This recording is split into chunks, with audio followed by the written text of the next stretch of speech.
বাংলাদেশে সেনা অভ্যুত্থানের পর শেখ হাসিনাকে দেশ ছাড়তে বাধ্য করা হয়। সে তার বোনকে নিয়ে ভারতে এসেছে। অন্যদিকে বাংলাদেশ সেনাবাহিনী অন্তর্বর্তীকালীন সরকার গঠনের ঘোষণা করেছে। বাংলাদেশে গত ২-৩ মাস ধরে সহিংস বিক্ষোভ চললেও গত এক সপ্তাহে পরিস্থিতি যেভাবে পাল্টেছে তার কোনো ধারণা নেই কারো কাছে। শেখ হাসিনার পদত্যাগের মধ্য দিয়ে শুরু হয় সংরক্ষণের বিরুদ্ধে আন্দোলন। ৫ই জুলাই বিক্ষোভকারীরা প্রধানমন্ত্রীর বাসভবনের দিকে অগ্রসর হলে শেখ হাসিনাকে দ্রুত পদত্যাগ করে দেশ ত্যাগ করতে হয়। সমসাময়িক অনেক বিশেষজ্ঞ বাংলাদেশে অভ্যুত্থানকে পাকিস্তানি গোয়েন্দা সংস্থা আইএসআই ও আমেরিকার উস্কানি বলছেন। শেখ হাসিনার ছেলে সজীব ওয়াজেদ নিজেই বলেছেন, হাসিনা সরকার পতনে আমেরিকার হাত থাকতে পারে। এই পুরো গল্পে একজন আমেরিকান কূটনীতিকের নাম উঠে আসছে। সেই ব্যক্তিকে কূটনৈতিক মহলে শাসন পরিবর্তন অর্থাৎ সরকার পরিবর্তনের মাস্টার মাইন্ড বলা হয়। তার নাম ডোনাল্ড লু। কে এই ডোনাল্ড লু? ডোনাল্ড লু মার্কিন পররাষ্ট্র দফতরের দক্ষিণ ও মধ্য এশিয়া বিষয়ক ব্যুরোর সহকারী সচিব।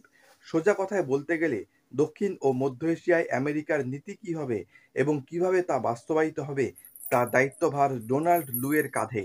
ডোনাল্ড লুকে 15ই সেপ্টেম্বর 2021-এ এর দায়িত্ব দেওয়া হয়েছিল।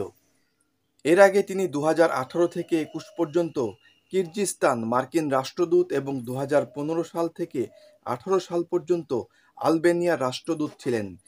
লুর মার্কিন সরকারের সঙ্গে কাজ করার 30 বছরেরও বেশি অভিজ্ঞতা রয়েছে। তার কূটনৈতিক ক্যারিয়ারের বেশিরভাগ সময় ভারত, পাকিস্তান, নেপাল ও বাংলাদেশে কেটেছে। এই কারণেই তাকে এসব দেশের রাজনৈতিক ও কূটনীতিতে বিশেষজ্ঞ হিসেবে বিবেচনা করা হয়। আমেরিকা বাংলাদেশে কেন এতটা আগ্রহী? কৌশলগত বিশেষজ্ঞদের মতে সাম্প্রতিক বছরগুলিতে বাংলাদেশে আমেরিকার আগ্রহ উল্লেখযোগ্যভাবে বেড়েছে। এর দুটি কারণ ছিল। প্রথমত, আমেরিকা চেয়েছিল বাংলাদেশ যেন চীনের কাছাকাছি না যায়। দ্বিতীয় কারণটি, বাংলাদেশের কৌশলগত অবস্থান বিবেচনা করে এখানে তার পদ প্রতিষ্ঠা করতে চেয়েছিল। দ্বিতীয় কারণটি বাংলাদেশের কৌশলগত অবস্থান বিবেচনা করে এখানে তার পদ প্রতিষ্ঠা করতে চেয়েছিল, যাতে ভারত, পাকিস্তান ও চীনের মতো দেশের উপর নজর রাখতে পারে। তবে কোয়াডে একটি আসনের প্রস্তাব দিলেও শেখ হাসিনার সরকার সেই প্রস্তাব গ্রহণ করেনি। এরপর শেখ হাসিনার উপর আমেরিকা এরকম বিরক্ত হয়ে যায়। শেখ হাসিনার উপর কিভাবে চাপ সৃষ্টি হলো? শেখ হাসিনার সরকার যখন বিরোধী নেতাদের জেলে ঢোকানো শুরু করে এবং দমন নীতি গ্রহণ করে, তখন আমেরিকা সুযোগ পায় গণতন্ত্রের নামে শেখ হাসিনার উপর চাপ সৃষ্টি করা। কিন্তু এরপরেও কাজ হয়নি। এরপর আমেরিকাও অনেক বড় এবং কড়া পদক্ষেপ নেয়। যেমন বাংলাদেশের র্যাপিড অ্যাকশন ব্যাটালিয়নকে অর্থাৎ র্যাবকে বিচার বহির্ভূত হত্যার অভিযোগ এনে নিষিদ্ধ ঘোষণা করা হয়।